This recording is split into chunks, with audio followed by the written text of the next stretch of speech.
Good afternoon, everyone. Right now we're pleased to announce that Secil Ugur is with us. She made a great work in here, and many canvas you're seeing that capturing the intimacy of the people reacting with it.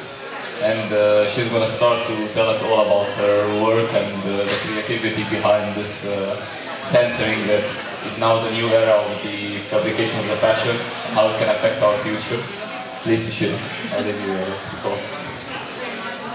I'm Secil Ugur. Briefly, I tell you about myself. Basically, I'm a product designer. Okay, first of all, I will show you some images of my PhD thesis. In 2011, I did my PhD in Milano, and I spent some time in Technology University. There, we developed a kind of wearable technology set that works with biosensors. These wearable technology accessories, let's say, they were communicating the inner state of the person. So the emotions were communicating through the wearable. And we were using, of course, the biosensors. And you can see here some of the examples. In this case, this part of the thread was moving according to your anxiety. And this was a necklace that was expressing your stress. When you are getting stressed, it was just shrinking. And then you have to pull it down in order to release your stress. And there's another wearable device which was affecting expressing the stress related to your movement.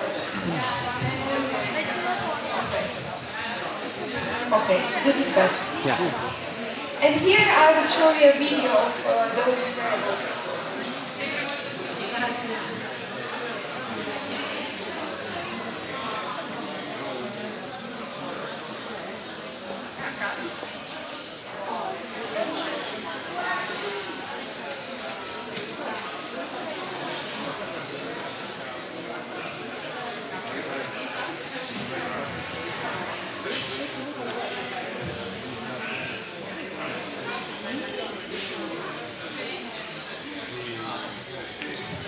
For instance, this was expressing the stress of the person to the other people.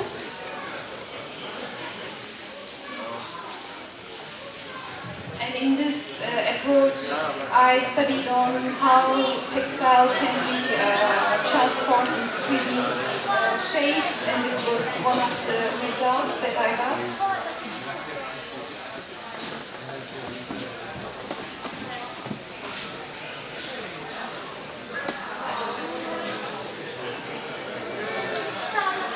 The second one is the necklace that I was telling you about stress.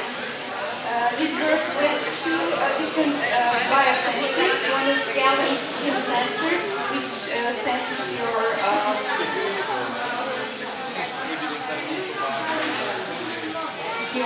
the level of your stress according to your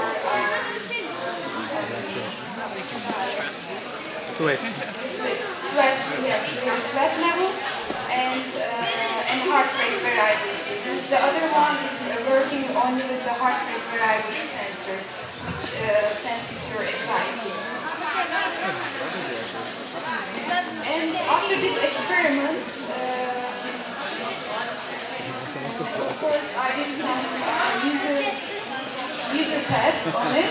I found out that people are not really happy to express their emotions through your presentation. Anyone has any question for Secil? I guess not. Margarita can continue her presentation.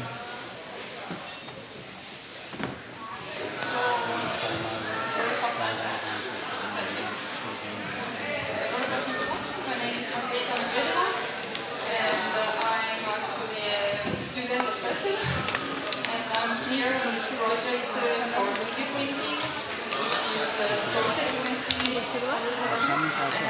I actually started to work with 3D elements based on paper particles. I'm a modelist for fashion. So I started with this one to create my model, which is a sample I tried to describe here in this week. I made several samples of fabric, was printed with a particular kind of feeling for modeling a machine, which is a makeable, you can see instead. And I tried to make forms and mechanisms which resembled real fabric to be used in fashion, because every one of us know fashion events our least contributing textiles to them, such as Lambrate and Von Arpen. So I wanted to create something which can be really useful and can be interesting in commerce. In this case, I studied a corset which fits all sizes. So the fabric it's made of is so stretchable that it can really change its shape in very different ways. And there is a sample next to me if you want to try it later. I started from this paper pattern of the basic dress I drew. And I actually printed only the upper part, and thanks to fit it inside the machine, I had it cut it in 10 pieces. My corset took 10 hours to be printed, and after it was transformed.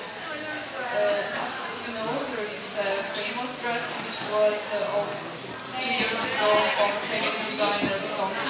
It took $500 to print. So just to make a comparison. This is how I divided the pieces. And this is some renders of the fabrics I tried to simulate real fabric. And the stretchy one is the bottom one, and the other one is the lace one. But I'm actually from CAD modeling, because I like it very much, and there is a growing innovation in terms of CAD technologies. And if you don't mind, I can show you a video I made last year for a virtual prototyping course, where I analyzed possibilities of 3D virtual fashion shows.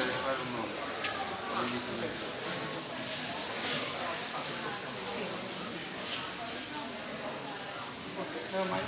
This is some of the dresses I made with the program called 3D. Actually, a not updated version, because the last update of this program came out this December. And here I tried to introduce a regular try of a dress, like a more commercial one, not something fancy which you can show on a catwalk, but something which you can actually sell. And in this video I'm trying to valorize the 3D preview of the dress instead of a real preview of the dress. So I can cut production times. I mean, I can make several changes to the dresses instead of actually cutting and sewing them. In this way, one dress, for example, a skirt, takes me 20 minutes to make, while in real life it can take me several hours. And also, if someone wants to change the color, maybe the company I'm presenting this says to me, I want to see this skirt in red, they can see it in real time. They don't need to wait for me to make another one. So it can cut a lot of times production time. And this dress was studied to see how the possibility of printing can be laid on this project. So when I place the pattern on my paper pattern, I can directly print the paper pattern with the dress on it, with the fabric print on it. So I don't need to waste ink for maybe digital printing, and everything is much faster than it usually is. Thank you. Yeah. Thank you. I think these two presentations were expressing the way how technology can integrate with fashion. I showed you a different perspective which actually the electronics are shrinking and getting smaller, and we can in the future wear them on our body. While on the other hand, Margarita was showing another point of view on technology, the way that the production can be changed in the future. So the traditional techniques are not anymore for designers, but for designers we have different techniques and different technologies where it will push the innovation in a way to have really innovative solutions for the human beings. And yeah, that's what I wanted to add to her presentation.